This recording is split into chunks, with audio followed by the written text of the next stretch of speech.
வணக்கம் friends, welcome to Shalini's cuisine. நம்ம சேனலை நீங்கள் ஃபஸ்ட் டைம் பார்க்குறீங்கன்னா சப்ஸ்கிரைப் பண்ணிக்கோங்க. பக்கத்தில் இருக்க பெல் பட்டனை கிளிக் பண்ணிவிட்டு ஆல் கொடுத்துக்கோங்க. அப்போ தான் நான் போடுற எல்லா வீடியோஸுமே உங்களுக்கு அப்டேட்டாக வரும். இன்றைக்கி நம்ம பார்க்க போகிறது ரொம்ப ரிச்சான ஒரு dessert recipe, Ramzan special sheer khurma. இந்த ஷீர் குருமா நம்மளுக்கு சூடாக சாப்பிட்றதுக்குமே நல்லாயிருக்கும். அதே சமயம் ஃப்ரிட்ஜில் வச்சு நல்லா சில்லுன்னு சர்வ் பண்ணுங்கள். டேஸ்ட் அவ்வளோ பிரமாதமாக இருக்கும். இது மாதிரியான இன்ட்ரெஸ்டிங்கான ரெசிபிஸ் உங்களுக்கு பிடிச்சிருந்துன்னா மறக்காமல் உங்கள் ஃபீட்பேக்கை கமெண்ட் செக்ஷனில் சொல்லுங்கள். இதோட இன்க்ரீடியன்ட்ஸ் எல்லாம் நான் டிஸ்கிரிப்ஷனில் கொடுத்துருக்கேன், செக் பண்ணி பார்த்துக்கோங்க. வாங்க இது எப்படி செய்யலான்னு பார்க்கலாம். இப்போது நட்ஸ் எல்லாமே நம்ம முதல் வறுத்து எடுத்துக்கலாம். அதுக்கு 1.5 டேபிள் ஸ்பூன் நெய் சேர்த்துக்கோங்க. பொடியாக நறுக்குன பாதாம், சன்ஃப்ளவர் சீடு, பிஸ்தா, கொஞ்சமாக முந்திரி பருப்பு, கொஞ்சம் காஞ்ச திராட்சை. இப்போ இது எல்லாமே நெய்யில் நல்லா செவக்க வறுத்து எடுத்துக்கலாம். இந்த அளவுக்கு செவந்தாலே போதும். இப்போ நட்ஸ் எல்லாம் நம்ம எடுத்து வச்சிடலாம். அதே நெய்யில் நம்ம சேமியா வறுத்துக்கலாம்.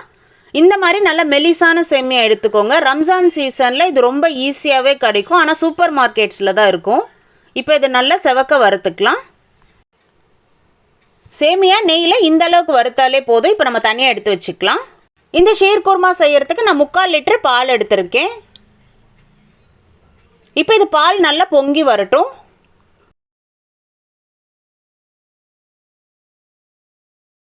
பால் நல்லா பொங்கி வந்தோன்னே நம்ம பொடியாக கட் பண்ணி வச்சுருந்த பேரிச்சம்பழம் சேர்த்துக்கலாம். பேரிச்சம்பழத்தில் கொட்டை எடுத்துகிட்டு நல்லா மெலிசாக நறுக்கி இந்த மாதிரி எடுத்துக்கோங்க. இப்போ அதை நம்ம சேர்த்துக்கலாம். ஒரு சின்ன கப்பு சேர்த்தா போதும். 1 கப்பு சர்க்கரை சேர்த்துக்கலாம். 1/2 ஸ்பூன் ஏலக்காய் தூள் சேர்த்துக்கோங்க. இப்போ சர்க்கரை நல்லா கரையிற வரைக்கும் இது நல்லா கொதிக்கட்டும். பால் கொதிக்கும் போதே இந்த பேரிச்சம்பழம் எல்லாமே நல்லா வெந்துடும். இப்போ நம்ம நெய்யில் வறுத்து வச்சுருந்த சேமியா சேர்த்துக்கலாம். சேமியா சேர்த்துட்டு ஒரு 2 நிமிஷத்துக்கு நல்லா கொதிக்க விடுங்க. இந்த சேமியா ரொம்ப மெலிசான சேமியான்றதுனால சீக்கிரமாகவே வெந்துடும்.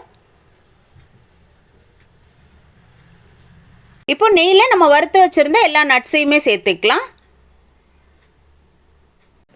நட்ஸ் எல்லாமே சேர்த்துட்டு ஒரு 5 நிமிஷத்துக்கு நம்ம கொதிக்க வச்சாலே போதும். இது செய்கிறது ரொம்ப சுலபமாகவே செஞ்சிடலாம். டேஸ்ட்டும் அவ்வளோ நல்லாயிருக்கும். இறக்க போகிறதுக்கு முன்னாடி ஒரு சின்ன பிஞ்ச் ஆஃப் குங்குமப்பூ சேர்த்துக்கலாம். இந்த ஷீர் குருமாக்கு இன்னும் நல்ல ஒரு ரிச்சான ஒரு ஃப்ளேவர் கொடுக்கும்.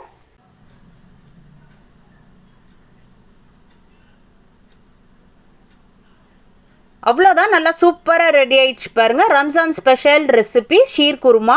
இதில் பேரிச்சம்பழம் நிறைய நட்ஸ் எல்லாம் சேர்த்து செஞ்சுருக்கனால டேஸ்ட் அவ்வளோ பிரமாதமாக இருக்கும். கண்டிப்பாக ட்ரை பண்ணி பாருங்கள். இந்த ரெசிபி பிடிச்சிருந்தா லைக் பண்ணுங்கள், உங்கள் ஃப்ரெண்ட்ஸ் அண்ட் ஃபேமிலியோடையும் ஷேர் பண்ணுங்கள். மறக்காமல் ஷாலினிஸ் குவிசன் யூடியூப் சேனலை சப்ஸ்கிரைப் பண்ணிக்கோங்க.